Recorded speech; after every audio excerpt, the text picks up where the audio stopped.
Hello मित्रांनो, welcome to my mini vlog. आज मी चाललो माझ्या आई सोबत गटाच्या मीटिंग मध्ये। नाश्ता गिस्ता करायला भेटते म्हणून जात आहो। पोहोचलो न काकूच्या घरी। हे भाऊजी म्हणतात मला, बाई मला तुझ्या व्हिडिओ मध्ये घे। अन ताई आमची इकडे मस्त हसते। हे आजी मला म्हणते, बाई आईच्या मीटिंग मध्ये तुझा कोणता काम आहे गे म्हणते। मी म्हणलं तुमच्या गोष्टी ऐकायला आलो।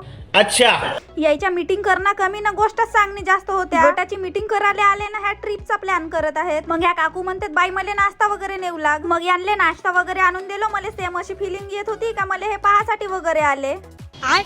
आमच्या शंभूले भजे मस्त आवडले वाटते। मग घरी आलो, माझ्या इकडे मस्त तुरीच्या शेंगा खाताई उकडले वाल्या। मला सांगू, आमच्या घरी फुलगोबी लागली ना काही। त्याच्यानंतर आली पांड्याची माई, वांग भेद्र लागले काय बाई म्हणते। मी म्हणलो काहीच नाही तिकडं, वापस आहे। मग आला पार्सल वाला भाऊ। या पार्सल वाल्या भाऊले माझ्या घराचा रस्ता पूर्ण मुखपाट झाला। थांबा आता खोलून पाहतो पार्सल मध्ये काय आहे, तुम्हाला बी दाखवतो। पार्सल घेऊन खोललो। मग सगळ्यात आधी ह्या टिचुकल्या फोडून टाकलो। हे वाईट, हे कानातले होते पार्सल मध्ये। भेटूया नेक्स्ट व्लॉग मध्ये।